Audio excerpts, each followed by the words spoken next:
بسم اللہ الرحمن الرحیم الحمد للہ والصلاة والسلام علی رسول اللہ وآلہ آل اللہ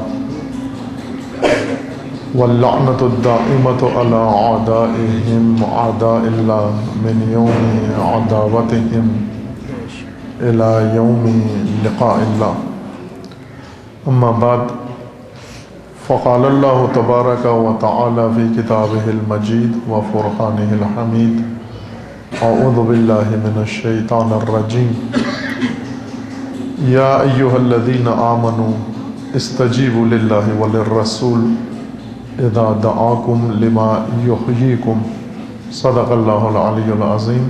درود پڑھیے محمد و علیہ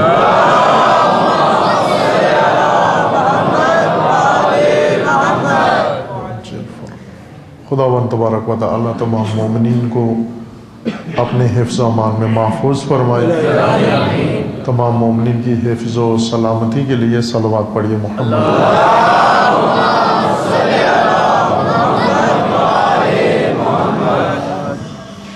لائٹ اگر تھوڑی اوپر کر دیں آنکھوں میں نہ لگے گی۔ درود پڑھیے محمد و علیہ محمد۔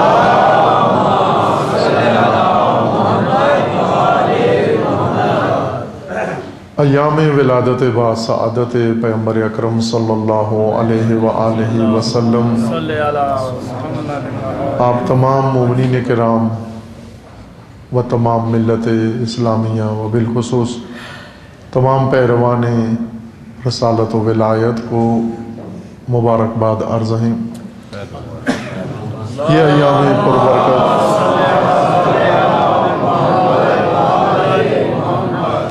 یہ ایام پربرکت و باسعادت جس میں خداوند تبارک و تعالی نے اپنی سب سے بڑی نعمت اہل ایمان کو عطا فرمائی ہے۔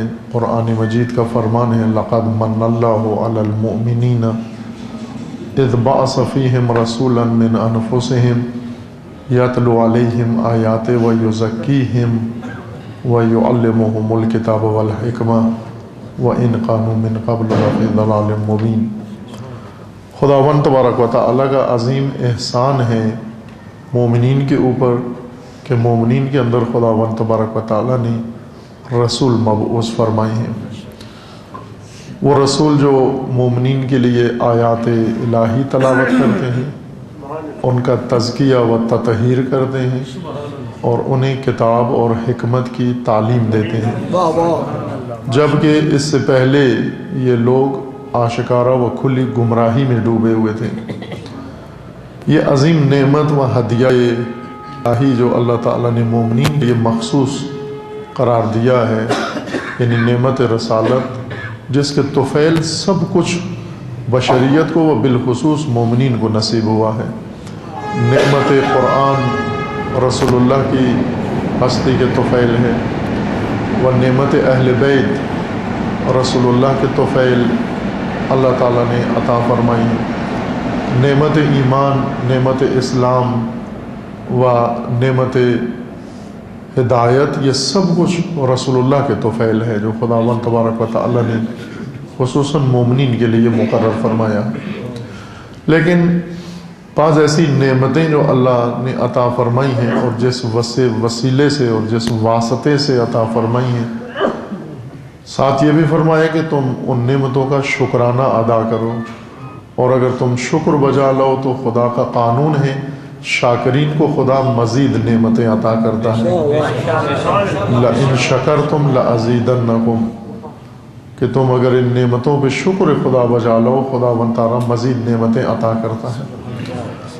عزیزان، آج ان ایام پربرکت و باسعادت و مبارک ایام میں جو ایام ربیع الاول ہیں، وہ عظیم ایام ہیں امت اسلامیہ کے لیے، جس میں کسی حد تک امت اسلامیہ کی توجہ ہے ان ایام کی طرف اور جشن و سرور اور محافل عقیدت کی برپا کرتے ہیں، لیکن یہ ایام سب سے زیادہ موزوں ہیں شکر نعمت الہی بجا لانے کے لیے، ایام ربیع الاول، اور وہ بھی سب سے عظیم نعمت یعنی نعمت رسالت و نعمت نبوت اور نعمت خاتمیت جو اللہ تعالیٰ نے عطا فرمائی ہے۔